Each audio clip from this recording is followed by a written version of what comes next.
We have tackled some really complicated and complex issues over the last 2 days, but this one has to be one of the most complex and contentious challenges facing our democracy, and that's immigration. I know as a second-generation American myself, it's been a part of my life and my upbringing, my entire life. And it's been a political football for decades, but it's also a huge human rights issue, and we have assembled a panel to match, beginning with the moderator. And it's my pleasure to introduce him. Ted Alden knows immigration inside and out. He is an authority on immigration and visa policy, as well as U.S. trade and international economic policy, very much related to immigration. As the Bernard L. Schwartz Senior Fellow at the Council on Foreign Relations, Ted specializes in U.S. economic competitiveness. He served as the co-director of the 2011 Independent Task Force at CFR on U.S. trade and investment policy, and was director of the 2009 Independent Task Force on U.S. immigration policy, on which I was proud to serve along with Jeb Bush, Mac McLarty, and many others. Ted is a world-class journalist and author. He worked as the Canadian and later the Washington bureau chief of the Financial Times, reported for the Vancouver Sun, and was the managing editor of Inside U.S. Trade. He's the author of the book, The Closing of the American Border, Terrorism, Immigration, and Security Since 9/11, which was named a 2009 finalist for the J. Anthony Lucas Book Prize for Nonfiction Writing. Please welcome Ted Alden. Thank you, Lisa, and it's an honor to be here at the Human Rights Summit for another in a series of very timely discussions. It seems like everything is happening around the edges of this summit, so it's a perfect time to be here discussing this topic. So what we are going to dive into today is President Obama's executive action on immigration. We all know the basics. I'm just going to run through it really quickly. The president will use what he says is his executive authority, his lawful discretion, to stay deportation for as many as 4 million unauthorized immigrants currently living in the United States. So if you've lived in the country for more than 5 years, you come forward, you pay a fee, you pass a criminal background check, then the president is saying you will be authorized to remain in the country and work legally for at least 3 years, and possibly, depending on future presidents, that could be extended. If you add that to his previous action in 2012, the Deferred Action for Childhood Arrivals, known as DACA, which offered a similar reprieve for young people who were brought here illegally to the United States by their parents, he's expanded that action as well. So in total, somewhere north of 5 million people are potentially eligible for relief under the president's executive action, which is almost half of what we believe to be the unauthorized population in the United States right now, of about 11.5 million people. And while there's been much less attention to some of the other elements of the executive action, it also makes significant changes to the U.S. approach to immigration enforcement, prioritizing perhaps even more than we have up to this point, identifying and removing only those who've committed some kind of criminal offense. So other people who are not specifically eligible for relief may, in fact, as a consequence of this, be less likely to be deported. And finally, there were some tweaks in there for legal immigrants who are here on temporary visas, and for a variety of reasons, their life can be pretty challenging in the United States as well. So this action, as we all know, comes after about a decade of failed efforts to pass a comprehensive immigration reform bill through Congress, going all the way back to the second term of the Bush administration. But the fact that the Congress hasn't been able to do this on its own has not softened criticism of the president's action. Republicans in Congress, who, as you know, will have majorities in both houses come January, have said they'll use whatever means are available to try to reverse this action. And we saw this week that 17 states have filed a lawsuit against the president's action. So plenty to talk about here today. Many different issues raised by the president's action. One that is obviously of great interest here in a human rights summit is what this means for the rights of migrants. What does it mean for those who are eligible and come forward? What does it mean for those who still face the possibility of deportation? And what does it mean for those coming in the future, like many of the Central Americans who tried to get here this last summer and may be fleeing violence or persecution? So I'm delighted to be joined today by 4 outstanding panelists who will help us sort our way through this issue. I'm going to start on my far right here, Galen Carey, Vice President, Government Relations for the National Association of Evangelicals, which has long been one of the most powerful voices in favor of comprehensive immigration reform, made what to my ears are very compelling moral arguments for dealing with this problem, and in particular for improving the treatment of refugees and asylum seekers. To my immediate right, Grover Norquist, President of Americans for Tax Reform, for many years a leading figure in the Republican Party. He's argued most recently, if you haven't seen it, I urge you to look, there was a special section of the Washington Times, which had an article in, making the case that immigration reform is a central issue for conservatives and one that Republicans should want to embrace. A lot of interesting articles in that, so I think it's still available on their website if you haven't taken a look. To my immediate left, Tom Saenz, or Saenz, excuse me, get that correct, President General Counsel of MALDEF, which has long been the leading organization defending the civil rights of Latinos living here in the United States. MALDEF and several other organizations, including Human Rights First, have recently filed a complaint with the Department of Homeland Security about the treatment of families from Central America being held in detention in the United States, particularly in the New Carnes facility in Texas. And then finally, on my far left here, Alex Narasta, Immigration Policy Analyst at the Cato Institute, author of numerous articles on the whole spectrum of immigration issues, from guest worker programs to legalization to detention. If you don't follow him on Twitter, I urge you to. He's had some wonderful exchanges with Mark Krikorian, who's probably the leading voice for the immigration restrictionist. Weekly discussions. It's a great back and forth. So as a spectator to that, I've enjoyed very much a lot of your posts on Twitter. So let me start with a broad question. Maybe I'll start with you, Alex, and then we'll move down. So how significant is the president's action? Is this a big action that's going to transform the landscape for U.S. immigration policy? Is it a smallish tweak, something in between? How would you evaluate the scope of what the president has done here? I think compared to the higher range of options open to the government, it's fairly small. That's not to say it doesn't have a big impact on the lives of the people affected. It has a huge impact on the lives of the roughly 5 million people who will be impacted. But in terms of what they could have done, in terms of a broad legalization for this population, in terms of the other aspects of immigration reform, such as increasing the number of employment-based green cards, deregulating that system, it's fairly small. And a lot of these aspects are unfortunately temporary. They could be overturned by the president very rapidly, or the next president. They're not going to last indefinitely. And that's sort of the biggest drawback of it. I mean, we know that the impact of this is going to be positive, both for the rest of the economy, but especially for these people's lives. But it's unfortunately held back. These positive aspects are held back because it's not a permanent solution to a lot of the problems. I mean, the major problem with our immigration policy is how restricted it is in the first place. A lot of people come here unlawfully because they can't come here lawfully to begin with. And this really doesn't do a whole lot to address that fundamental problem with the immigration system.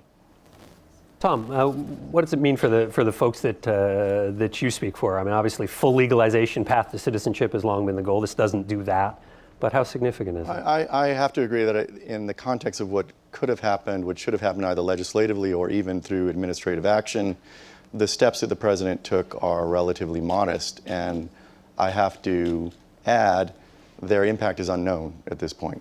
Though the announcement was made, I think there are lots of questions about how not only the program of deferred action is implemented and how many people subscribe who are eligible, but there are also questions about how the announced changes in enforcement priorities and in the broader application of prosecutorial discretion actually roll out across the country. I think it's important to note with respect to deferred action that the major limiting factor that restricts the number of eligibles that you didn't mention is that you have to have a child who is a U.S. citizen in this country, and that is what takes it from potentially close to 10 million to 4 million potential eligibles. And then there are questions about whether the program, once implemented, will be fully subscribed.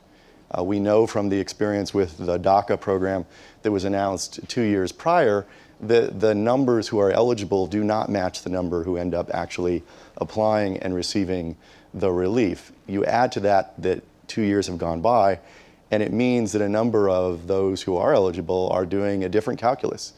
in their heads. They know and understand that this is a temporary program in the hands of the discretion of the president. And they know that this president only has two more years left. So it's a different calculus when there's 4 years left, the president's just about to be reelected under DACA, and now this is effectively an administration at the end of its tenure and questions about what's going to happen afterwards. You also add to that because of the nature of this program involving parental eligibility, you're talking about families in many cases, perhaps more than under DACA, certainly more than under DACA, having two potential eligibles. And therefore they've got to budget two different application fees. And how do you decide if you don't have the money to pay for two applications and we don't yet know what fee waivers will be involved and the like? It's a serious family budget question. Great benefits in terms of work authorization if you apply and receive the relief, but it's a significant upfront investment when you're talking about two applications instead of one. And I think there are lots of questions like that about how it's rolled out, including on the enforcement and prosecutorial discretion side, that have yet been answered. So whatever the announcement's potential impact, it's undoubtedly going to be more modest in implementation. Excellent. Grover, obviously you're looking at the reaction of Republicans. They're concerned about it, but how significant do you think this measure is? Well, I think it's a big deal. I've been working on this issue for more than 30 years, and back when Jack Kemp and I would hold a press conference and the AFL-CIO was the other team on every one of these fights. We had the International Ladies Garment Workers Union, which was the one union that would be on the good guy side. But you go into 86, why didn't they have a guest worker program that could have made the whole thing work? Why did we end up back with the undocumented issue? It was our numbers were so small, that was the AFL-CIO's requirement in 86. They made sure it didn't work. 2007, we were beginning to get somewhere with Bush's belated effort. He'd been president for 7 years, 6 years, but in 7 he was going, and Bob Novak wrote the piece that the guy who went in with the killer amendment to kill the whole thing, to kill a guest worker program and kill a deal, was named Barack Obama. So he cast 4 votes, which in committee killed the thing, and announced he did it for the FFL and Reid. What the president just did, what Barack Obama just did, was take a big step away from organized labor's veto of an agreement. Because with the 5 million, they can work anywhere. They're not going to have the kind of restrictions that people have tried to put, whether it was Davis-Bacon rules or others on them, which was the 2007 ploy. So I think it's a big step forward. It's a break inside the modern what held the Democratic Party back from being able to be a useful participant in broad immigration reform. And they sort of said to unions, you don't get to run this whole thing. Now, temporary, may get pulled back, but I think it was a big step forward. And now we have an opportunity to move forward on a series of things where there is bipartisan agreement, because the president sort of took part of it off the table, at least temporarily. Yeah, and we will get to that to discuss what the possibilities are in Congress. Galen. Well, thanks. And you mentioned the Evangelicals' longstanding engagement in the issue. Since we're at a human rights summit and we're all thinking about the report, which was just issued yesterday, just wanted to mention that Evangelicals also have a longstanding declaration against torture. And if you'd like to see that, it's on our website, nae.net/torture. On immigration, we've been working for a long time for a comprehensive fix to the whole system. And of course, we all know that that can only happen legislatively if you want to not only provide a pathway for legal status and citizenship for the undocumented, but also fix the way in which we admit immigrants for legal purposes, for family reunification, as well as for employment and business entrepreneurship. That requires action by Congress. So that continues to be our focus, to push on Congress. I think Grover is right that there may be some new opportunities that the president's action has opened up. In many ways, you can read the president's action as a tacit admission that for several years he hasn't been enforcing the law in the most humane and just possible way, that it's much easier to go after nannies and gardeners than to go after drug dealers and traffickers. And I think most of us would agree that that's really where our focus needs to be in terms of finding and expelling those people that are here to do us harm. I mean, you both raised the issue of how Congress reacts to this. So let's jump into that right away. I mean, Speaker Boehner said immediately after the president's action, this is poisoning the well, it's going to make it very difficult for us to do anything on the immigration issue. He had asked the president to delay. That doesn't seem to be your takeover. You think that this actually opens legislative possibilities that maybe didn't exist before? It does. That's not necessarily what they're trying to do, but I think it does. And you need to separate out Boehner and House and Senate leaders who go, look, we have this balance of power between the House, the Senate, the legislature, the executive. If the executive decides what laws to enforce, that really kind of changes the rules. Although I kind of like it when you come to think of capital gains taxes as optional in the future. There's this really odd door that's been opened up over there. That's one subject. Okay, set it aside, because I think this is sui generis. I don't think this is going to be replicated in bunches of ways. But I know the lawyers look at it as a precedent and they get all excited. What's happened here is the reaction is we don't trust the president to enforce the law. Okay, you don't trust the president. You haven't trusted the president for a while now. What can you do? Now we can do rifle shot individual pieces, because the House can pass something. The House has been willing to pass a bunch of different things, but they feared if you sent it to the Senate, Reid would amend it, and they'd come back odd, and then CBS would announce that you weren't for what you originally were for, and then they'd put themselves in an odd position. You can now pass something in the House and Senate and hand it to the president, such as H-1B visas, things the president has claimed to be for, and hand them to him one at a time, which one, from the Republicans' perspective, habituates Republicans to voting for immigration reform piece by piece. And then every time they do it, some of the know-nothing groups will chew on their ankles and say they're for amnesty because they're for a workable H-1B visa or for STEM or for any number of pieces of the pie. And they'll get used to being attacked crazily by people who aren't making any sense. And they'll get used to passing things and finding out that actually they were positively, they had a positive impact, people appreciated it, nobody other than the know-nothings objected, and it makes it easier to deal with more significant pieces of the pie.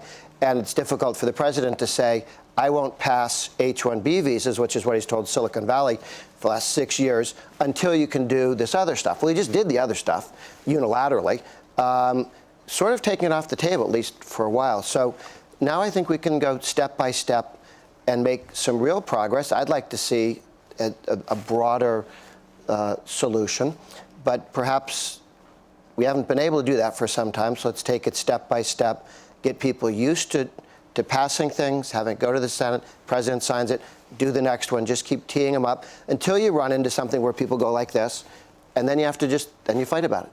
So maybe this does open the door to what the Republicans have been talking about, which is some kind of piecemeal action as opposed to a comprehensive solution. I think the Republicans would have done that anyway without this. This doesn't really get in the way, because while people are angry, I thought what was interesting was how quiet it's been since he did it.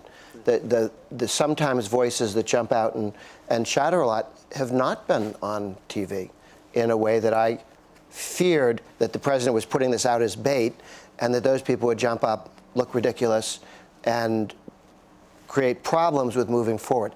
That hasn't happened. So I think that's helpful. Maybe go to Alex. You watch the Republican Party pretty closely. Do you agree with that assessment? It was a lot louder before the announcement happened than it was afterwards. Which was it's like they were gearing themselves, all these nativist groups are gearing themselves up to attack for this huge campaign, and then it happened and it was much quieter. Now about the issue of like poisoning the well, in order to poison the well, there has to be water in it to begin with. Now, prior to this, I think I was more skeptical than Grover about that. I didn't think there was much water in the well to do anything. But I think, paradoxically, this has actually put water in the well without poisoning it going forward. I mean, I've spent a lot of time on the Hill since this action, sort of gauging what people think up there on the Republican side. And their reaction is, okay, we need to take this issue off the table now. And a lot of them are realizing the way to do that is to push forward with their own versions of immigration reform in separate pieces, going forward in the future. And that's the only way they realize that they can do this. going forward. Because if it's just sort of these perennial sort of executive actions every 2, 3, 4 years, it's going to be another issue. It's going to remind the American public what a lot of the anti-Republican folks have been saying, which is that they're very opposed to immigration. It's going to remind them of this every couple of years, because you're going to give a microphone to the Jeff Sessions of the world every 2, 3 years if it's temporary. A lot of them realize now the only way that they can do it is if it's permanent, and now they're going to have the control to actually do some things that might actually get there. So I'm actually more optimistic now about a long-term reform than I was prior to the president's action. Me too. Tom, what is your sense among Latinos who've been so important in pushing this issue? I think the DREAM Act kids in particular really transformed the conversation on immigration reform here. Where do Latinos go with this? Do they sort of hunker down and try to defend what the president has done, or do they continue to push for broader action? Where do you see the politics of that? I think they do both. I think that the potential for opening the door, how much it opens the door to legislative action, and I agree it is a measure that can open the door rather than poisoning the well. We've heard about so many things that were going to poison the well in the past and didn't. But how much it opens the door, I think, also depends on how the program succeeds. Despite what I said previously, it's my strong hope that as many as possible of those eligible apply for the program, because it then humanizes this population, which is what the Dreamers did previously through their campaigning.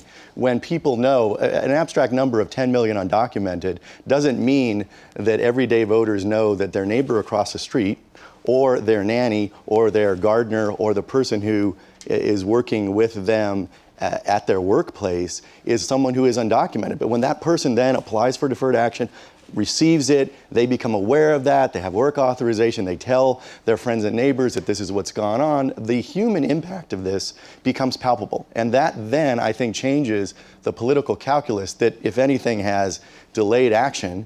It's been about folks making a political calculus about the electoral impact of the nativists and those who may listen to what the Know Nothing caucus says, all of that.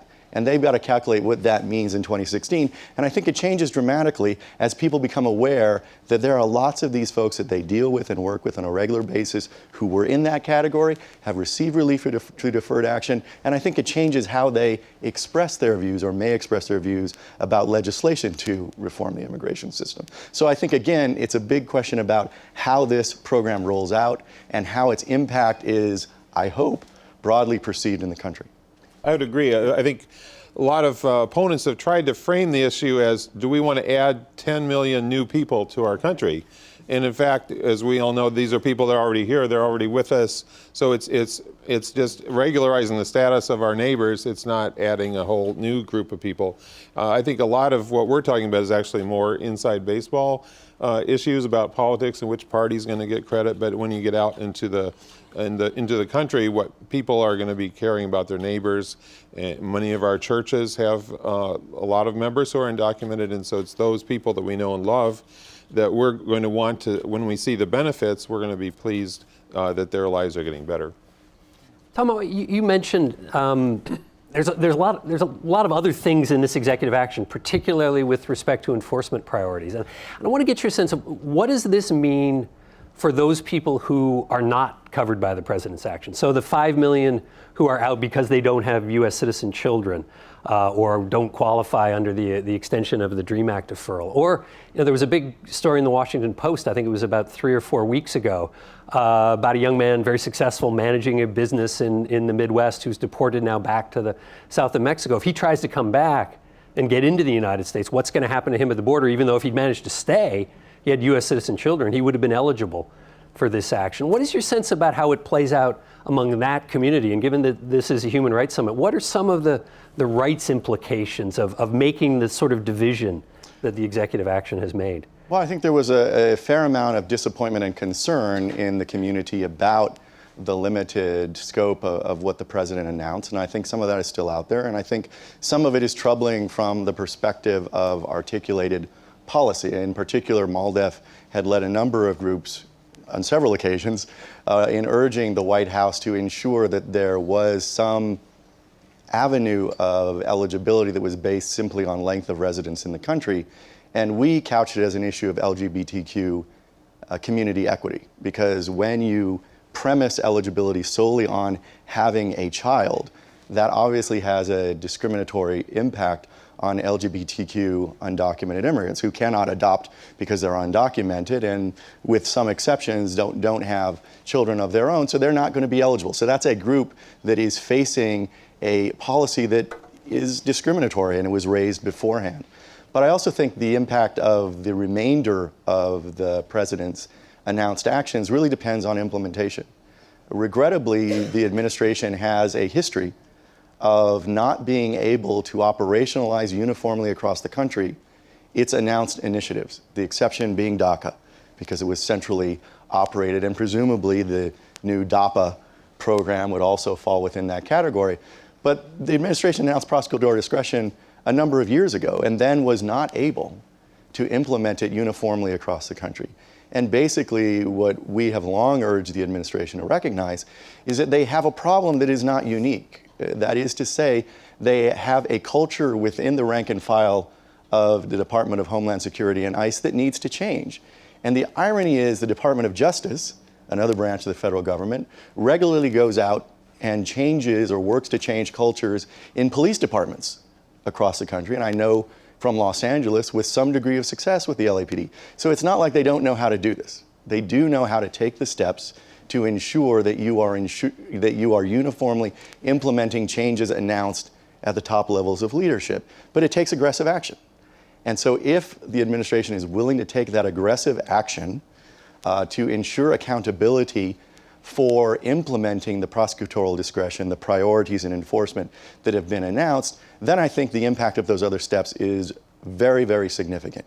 If, once again, there is a demonstrated inability to ensure uniform implementation across the country, then we have major problems. And it all comes down to this. There are unfortunately ICE agents, DHS staff, who have concluded, as is concluded in a number of police departments, going back to the parallel, that they can wait out this leadership, that they are going to be part of ICE, part of the Department of Homeland Security, long after the Obama administration ends, long after the next Secretary of Homeland Security leaves, long after the next head of ICE moves on to another job.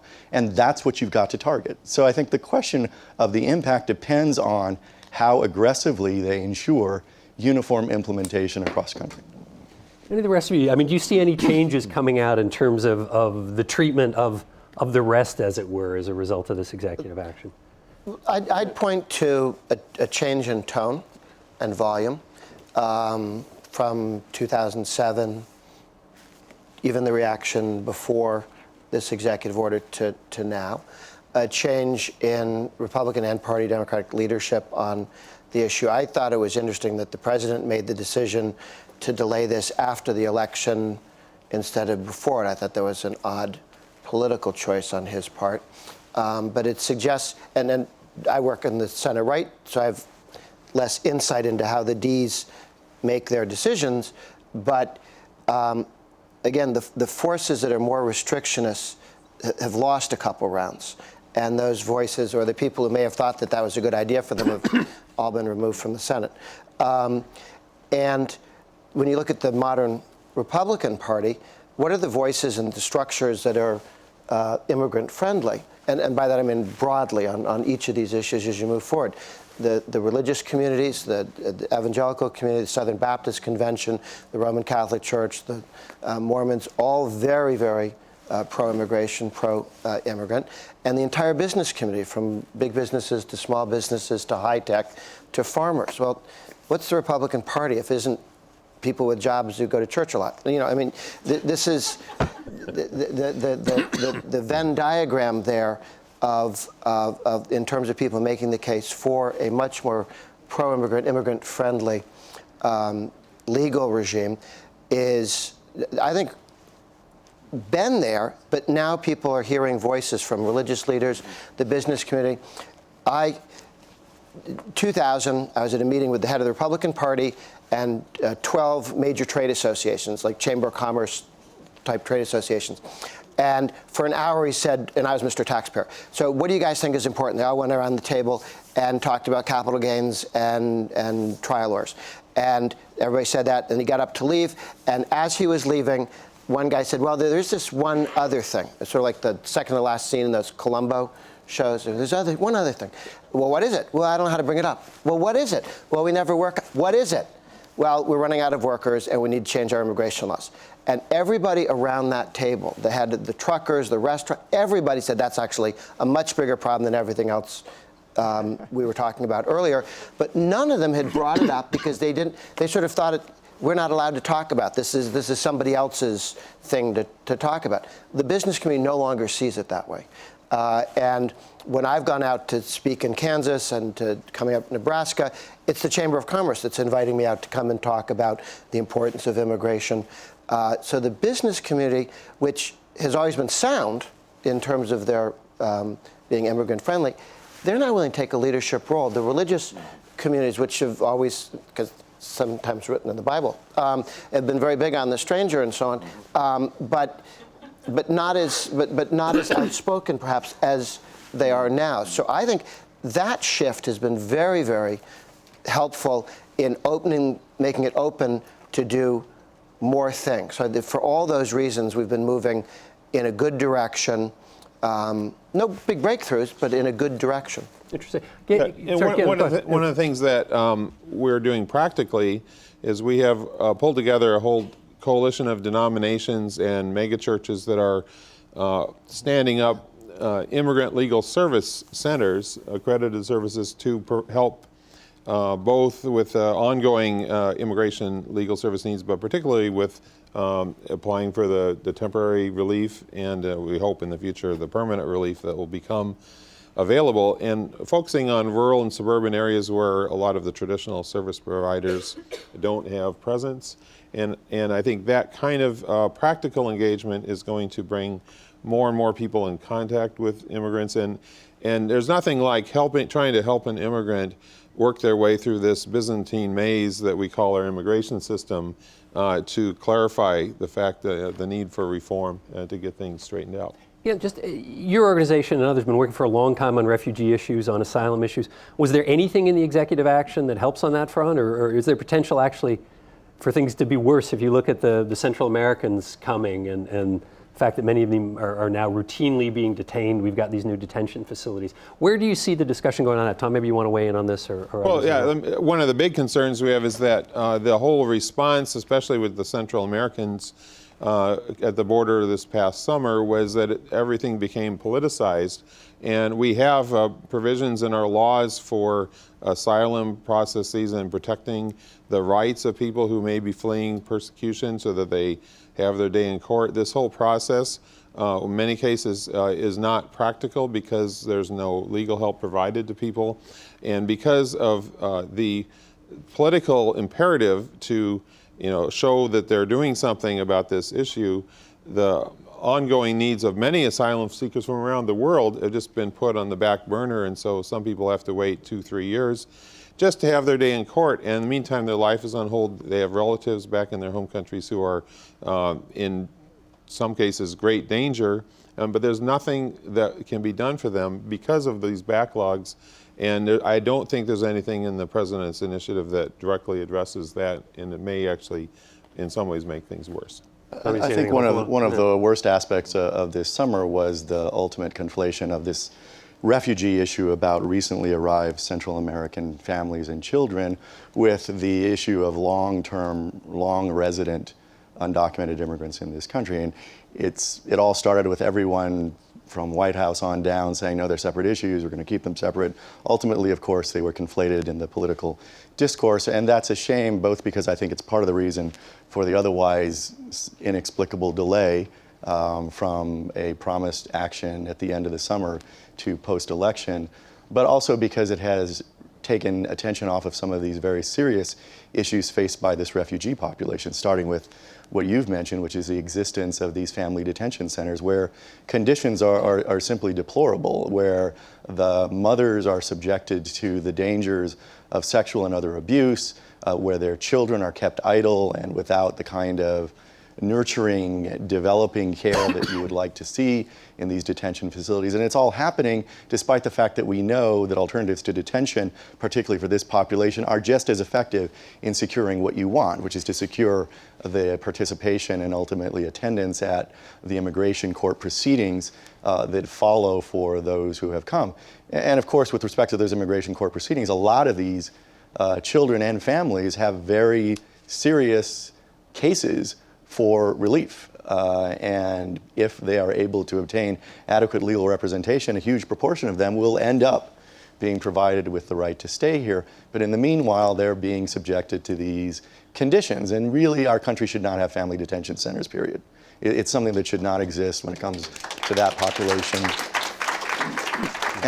And we've tried with the complaint with Human Rights First to the department to have some of these issues addressed, but we've also taken a very strong position, and other organizations have as well, that we simply ought to not complete the construction of the Dilley facility, that we simply ought to close down Carnes and Artesia and get out of this business and go back to addressing this as a refugee situation that we know it to be, and take away the continuing impacts of that conflation of these two related, because they are under the realm of immigration policy, but very different issues about refugees recently arrived and long resident undocumented immigrants. Let me just say, and then I'm going to let Alex weigh in on this. The other conflation I saw very much this summer, I do a lot of work on border security, was that somehow this surge represented weak border security. Well, these were people who were coming and turning themselves into the border patrol and saying, you know, that this was not a problem that a taller fence would have resolved, and yet it became very much part of that discussion. I want to open it up to questions after Alex comments here, so start thinking. I'm going to go to the audience as soon as we're finished, because I'll bet there's a lot out here. Alex, go ahead. So right after those photos were leaked, which was really started at child migrant, sort of the crisis in the public mind when they leaked the photos of inside the detention facilities this summer, I was actually at the Republican State Convention in Texas when this was going on, sort of talking about guest worker visas and these other things. And this, of course, got brought up. And one of the interesting responses from a lot of folks was, oh, these pictures are terrible, this is awful, all this other stuff, this is such an inhumane conditions. That's why we need more security and more enforcement. And I was like, this is the exact, I'm like, and I had to point out to them, this result, these pictures, is the exact thing that you want. Like, this is what you're saying that you want more of. Like, this is immigration enforcement. Okay, it's not pretty, it's ugly. And this is the first time that you've seen how ugly it really is. And your response is this sort of gut reaction against it, but somehow you just fall back on your priors, which is we need more enforcement, we need more security. And that was sort of one of the big wake-up moments for a lot of people, I thought, was how ugly immigration enforcement really is. Because this is enforcement working. This is what it is, and it's not pretty. And we saw, you know, the whole range of hyperbole on display. I mean, seeing this issue, working on it for years, you see every single argument against immigration used now in sort of a shotgun way, where each little pellet is a different argument. You know, oh, they're all criminals, they're all going to use welfare, they're going to take your job, they're going to do all this other stuff. And now it's sort of this scatter, instead of one at a time, sort of to push back against immigration reform, it's sort of this scatter shot, and then almost none of them are left standing, except at the end of the day, the only arguments that are left standing are, it's bad for the Republican Party, which is such an unsavory argument. Like, you'd expect people to say that in private, but not in public, because it's so, just it goes against the political ethos of people discussing this. I don't think it's true either, but you see that. And now, because of the executive action, people talk about the constitutionality of it. So now you've got this interesting thing where the only arguments left standing are those. Like, the serious arguments against the economics don't stand anymore. The notion that these are all welfare burdens that are going to bankrupt the government is simply not true, and has been rebutted expertly, I thought, last year by a lot of folks who debated this issue. I mean, the fact that they're all supposed to be criminals, that's definitely not true. Everybody who knows anything about that knows that's not true. So the only arguments left standing are the most unsavory ones, or one where it's open to debate, but it has almost nothing to do with your stance on immigration policy. So I think from just an argument perspective, we're looking to be in a fairly good place going forward. So let me open this up for questions from the audience. I think, are there microphones going around the side here? Okay, we've got one up here on the left. I know that's a hike for the microphone, so just wait a second, it's coming your way. Please identify yourself and ask a question. Hi, my name is Mary Carrick. The issue that no one has really addressed is these people have already broken the law. And why should Americans support giving them residency here? They're illegal aliens. They're not undocumented workers. They're illegal aliens. And it is going to hurt American workers because the big businesses like the Chamber of Commerce, Zuckerberg, and Bill Gates want to have all these people in because I guess they don't have enough money, and the Democrats want more Democrat voters. And they are going to use a lot of entitlements. Grover, you want to? Yeah, I've heard, I mean, one is the union argument that more people make us poorer. You know, we used to have 3 million people in this country. We now have 300 million people in this country, and our standard of living is significantly higher. The Malthusian argument is just wrong, and it's been wrong for thousands of years. But it shows up from time to time. More people are an asset. They're not a liability. They don't make us poor when you have more people, particularly when you have all these young people want to come. So, second thought is, well, what do we do? When I talk to conservatives who say, well, you know, we have to enforce the law first before we think about reforming the law. I remember the 55-mile-an-hour speed limit. I don't remember any conservative saying, first thing we do is arrest and because that's a crime. That's a go-to-jail crime, the speeding thing, okay? These are crimes. We're going to put in prison and fine everybody who has illegally sped. And then we'll have a conversation about whether 55 makes any sense. As a matter of fact, every conservative I know said, that's a stupid law, let's change it. And let's move 55 to something reasonable, and then we enforce the reasonable law. And we have a 55-mile-an-hour speed limit immigration law. We have laws that restrict immigration below what normal immigration, what the country needs, what the country can absorb, what jobs are available, and so on. And we ought to move from 55 up to a reasonable level, and then enforce the law. Let's enforce the law first. Again, do they really believe that on the 55-mile-an-hour speed limit? And if not, I think they lose the argument. So I'd like to take a stab at that as well. Most people who make those arguments have no idea what the current immigration system looks like. No idea at all. I got a comment from somebody once asking me in Arizona, well, why don't all the illegal immigrants just go to the post office and register and become legal? Which is absurd. I mean, I hate to break it to everybody here, but Ellis Island closed down a long time ago. There's no such thing as a line. If you are a low-skilled foreigner who wants to come to this country legally, there is no line for you to do so unless you are closely related to an American. If these laws that we have right now were applied backwards in time, none of us would be here today. None of us.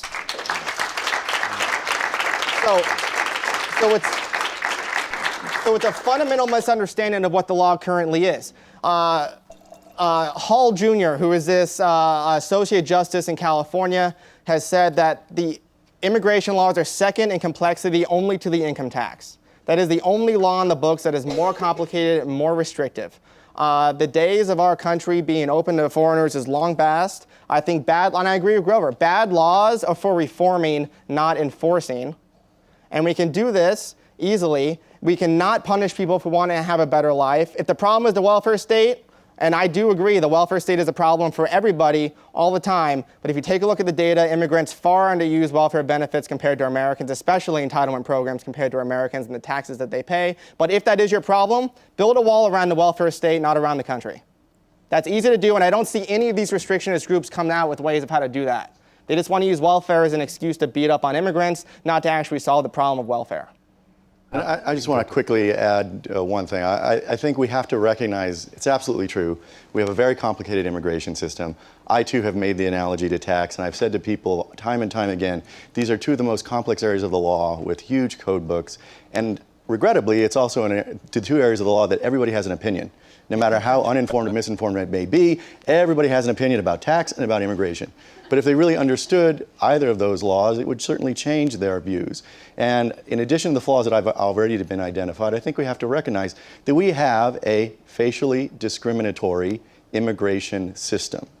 Now, we have folks around the country who espouse a belief in color blindness, but they do not apply that to immigration policy. We still have, and I think may be the only nation in the world, whose basic premise in its immigration policy is that the demand to immigrate to this country will be exactly the same from every country in the world, regardless of size, regardless of proximity, regardless of cultural and family connection.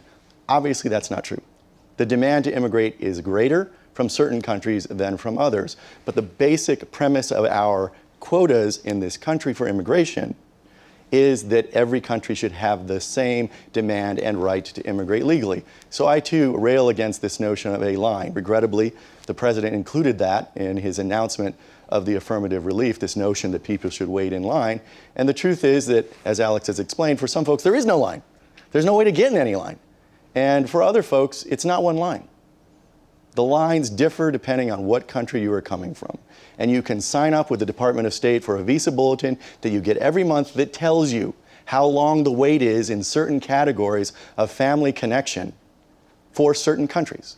And that means that an immigrant, potential immigrant, with the exact same family connection to someone here will wait in some cases 2 to 4 years.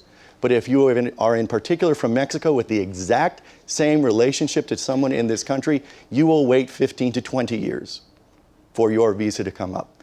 And when people are told that, I ask them, it's not one line. If you knew it was multiple lines and it was about reuniting with your family, would you stay in your 15 to 20 year line knowing that others have a 2 to 4 year line? Or would you decide, I need to reunite with my family and I'm going to come to this country? And basically when folks understand those kinds of flaws that we have not addressed, then what we are talking about are unjust laws that are not consistent with our principles as a country, and we need to reform them to be more in line with our principles as a nation. And when we do that, then we would be on much stronger grounds to discuss what is it we want to have enforced, what is it that we need to decide on a regular basis is no longer useful in terms of where the country is in its development and its economy. And that's the kind of conversation long-term we should be having about immigration. And the last thing I'll say is, this is the one and only context where we apply the label of illegal to a person for an act that they engaged in. I used to talk about Jan Brewer often because of, obviously, SB 1070. And I would ask people, we don't label her the unconstitutional governor. We don't label her the unconstitutional politician. But in fact, she has a track record of not just one unconstitutional act, but repeated unconstitutional acts in the legislation she's championing and signing. But we don't apply that label to her. This is the one and only context where we consider it somehow acceptable to label human beings as illegal because of an act that they engaged in. For the record, I always refer to her as the tax increasing governor of the state. So, other questions. The Reverend Richard Land from the Southern Baptist Convention, who was on the immigration task force that we did CFR, always had a great way of capturing this. He said, for years we held 2 signs up at the southern border. One said, no trespassing. The other said, help wanted. And that's what we got. Other questions? Yeah, there's one back here. There. Hi, Michael Cooper of the Plowshare Group. One of my pro bono hats that I wear is as the chair of the Right to Counsel and Due Process for Migrants at the New York City Bar Association. So I wanted to ask a question about right to counsel, especially for young children. And Alex, I think you had brought up this word earlier. You talked about the complexity of immigration law. So we've sort of framed this issue as the 3 C's. One is complexity, the second is capacity, and the third is consequences. So immigration law is extremely complex, as you've said. I think it's the only area of the law where we make the sort of legal assumption that a 9-month-old infant can represent herself in a court of law against a government attorney. We assume that she has the capacity to do that. And finally, the consequences, especially for some of these kids coming from Central America, are grave. I mean, we're talking about torture, death, and all kinds of horrible things. So since we're at a human rights conference, I wanted to get your thoughts about right to counsel for these kids. And I'll add another quick thing onto that, if I may. The New York City Bar Association recently did an economic study with an independent economic analyst who helped us determine that, in fact, if we were to provide government-appointed counsel for all of the folks in removal proceedings, we would actually save money. So it would be faster, fairer, and cheaper just to provide them with lawyers. So I'd like to hear your thoughts Alex, about you want to right take, I think this counsel. is another one of those areas people don't understand. They think like criminal defendants, they have rights to lawyers, but people in immigration cases do not. Yeah, I mean, as you know, these deportation proceedings, they're not a criminal proceeding, right? I mean, they don't have access to it's a civil proceeding, and the punishment is being removed from the United States, which in most cases is a harsher punishment than you would face for a whole battery of actual crimes. in the United States. I mean, being deported, being separated from your job, your property, your family, your children, being forced back to a place where you don't want to be, where you're facing, potentially violence or other problems, is an enormously, I mean, we like to say, oh, it's not, a criminal punishment, but it really has the feel of it in terms of the severity of the punishment. So I think the question about should there be government representation, should there be sort of a public defender system for a lot of folks facing this, that's one possible avenue to go. I would prefer a voucher system where they have the ability to pick out their own attorneys to help them and not have one appointed, because there's a lot of problems with that in the criminal justice system with getting lawyers who aren't so committed, who don't really have an incentive to do that. But I think the fundamental thing that we can do is change a lot of these laws and make it a lot easier for people to come here and stay here lawfully to begin with before we go down. I mean, in the short run, I think you're absolutely right. We need to do that. But in the long run, that's going to be the fix. Question up here at the front. Hi, I'm Marianne Stein with the Fund for Global Human Rights. It's very exciting to hear all of you up here being very pro-immigration and voicing some of the opinions that you have about detention and what a bad idea it is. But I'm curious to know, why then do you think that we have leaders of a party who, I think we all know which it is, who are saying they want to keep this action of the president from going forward, from becoming fact, from happening? We want to keep funds away from its implementation, et cetera, and what chances you think there are to actually persuade these folks to kind of back off and be more supportive of this. And at the same time, we haven't talked about refugees except for these children at the southern border, but we have refugees who are seeking to come to this country, some of whom were our allies and helpers in the Iraq and Afghan wars, and yet we're way under the numbers. And I'm curious to know what chance you think we have to be a bit more generous and open to many of the refugees around the world who are seeking asylum or would seek asylum here. Robert, do you want to take the question on? And to be fair to the Republicans, the expansion of detention happened under Republican and Democratic presidents. And then maybe, Galen, you can talk about the refugees. But the other one is, how come Republicans have objected to the president acting unilaterally? They've objected for the last 6 years to the president acting unilaterally in a whole series of areas. This is not new. It's just it's new on immigration. The president has acted and decided he could do things and that didn't require laws, that other people think requires laws or historically have required laws. So the reaction is one reaction is we don't want the president deciding which laws to determine. Second question is, what should the law be?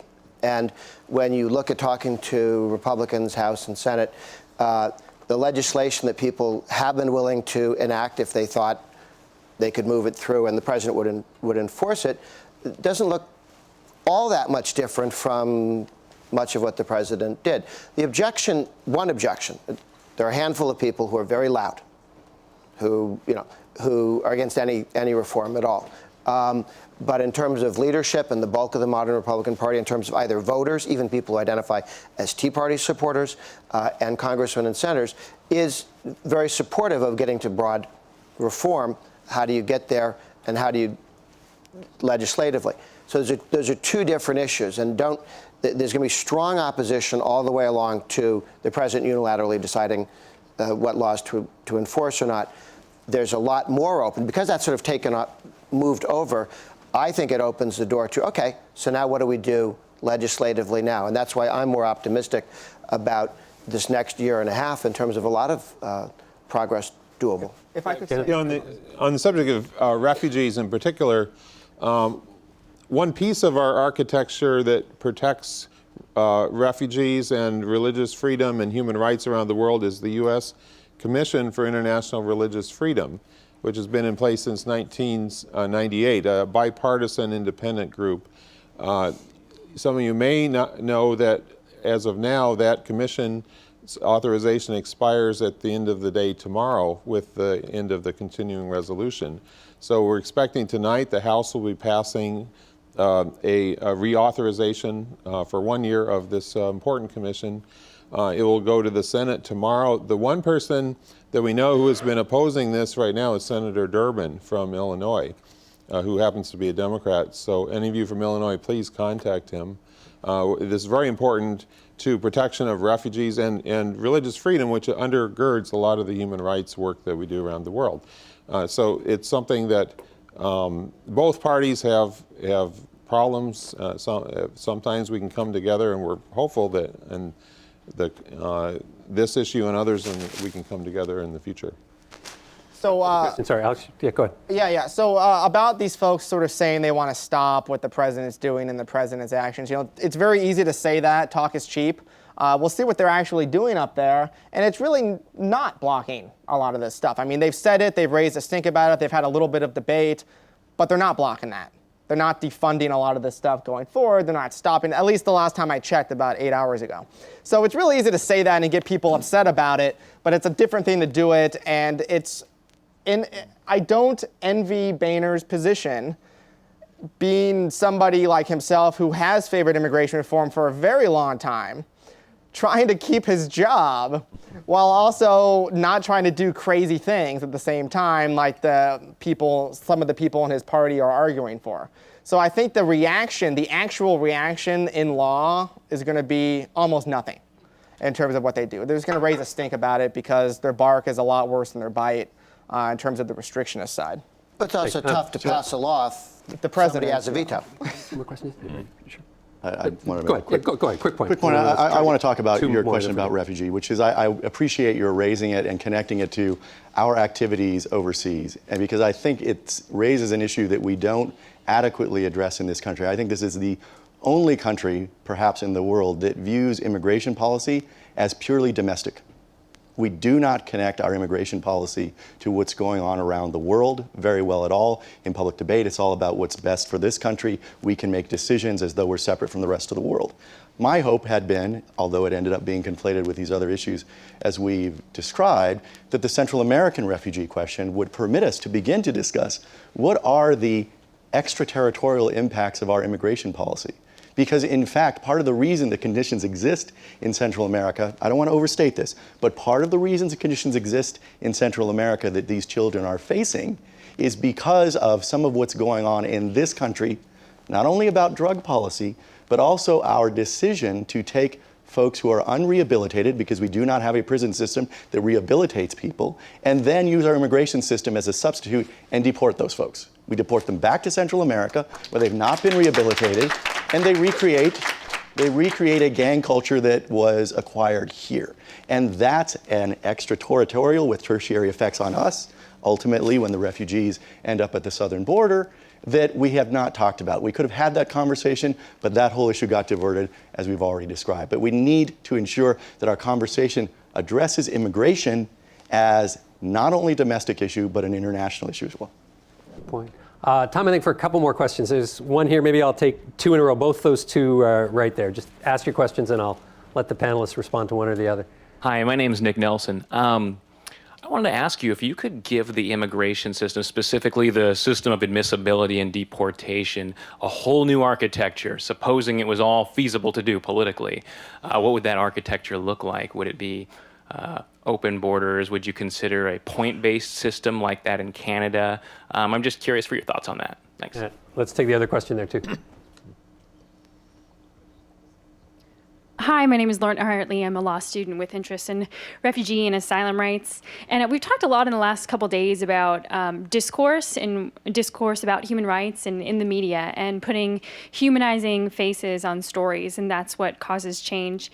And I come from the perspective of looking at the immigration enforcement judicial system, which is extremely underfunded, and looking at court dates being set for clients for 2017. Those are for people who aren't detained, and then detention, costing $122 a day on average, and immigration judges, on average, hearing 600 more cases a year than other administrative law judges. And those are elements that I think I haven't heard talked about, except in, with immigration policy wonks. And so I just wanted to know if you have some suggestions on how to bring those things more into the discourse about what enforcement really looks like and what that means for, our judicial system or for our prison system and for the people that are in those systems. I think those questions may be related in some ways. Alex, you can't design a whole system in 30 seconds, but if you... Yeah, I'd say the ideal system, if we had our druthers and like the perfect system would be that we had in 1875, which was basically if you're not like obviously a criminal, if you're not very ill and ready to spread disease, or if you're not some kind of national security threat, then you get to come here and live and work legally and do things like that. That's sort of the ideal system. Less than perfect, maybe a tariff-based system, a points-based system, but the most important part is opening it up for lower skilled workers so that they can come here lawfully in the future and not have to resort to illegal immigration, working in the black market. Now, in terms of what you said about the judicial system, it really opens up what I think is one of the biggest misconceptions about immigration, especially from people who oppose any kind of reform. They say we can't legalize unlawful immigrants because the rule of law this, the rule of law that. And I agree the rule of law is important, but there are three broad components of that. One is predictable outcomes. Second is equal application. And the third is consistent with our traditions of liberty. And those three are totally absent in the immigration law. They do not exist. They treat people from different countries in totally different ways. You talk to any people who have the same characteristics going through the immigration system, they'll have two radically different outcomes based on the capriciousness of bureaucrats. I mean, there's nothing about this system that is consistent with our Anglo-Saxon heritage about the rule of law and what it is. In fact, to get to the rule of law, we need to drastically reform the system that we have now. And I think what you're viewing now in terms of detention, in terms of all these policies, is an outgrowth of this bureaucratic monstrosity influenced by early 20th century notions of socialistic central management of the economy applied to immigration in a crazy way, and it doesn't work and doesn't make any sense. And that's what we see now. Well, thank you. We are out of time at this point, but I just want to say in closing, I'm actually delighted by this conversation because for years now, we've been having the same conversation, which is we need Congress to do something, and Congress is not moving. For better or worse, this action has really changed the discussion and may well have broken some china in ways that will result in a larger overhaul that we can be proud of. So let's thank our panelists. Tremendous discussion. We covered a lot of territory. Thank you very much. Take care.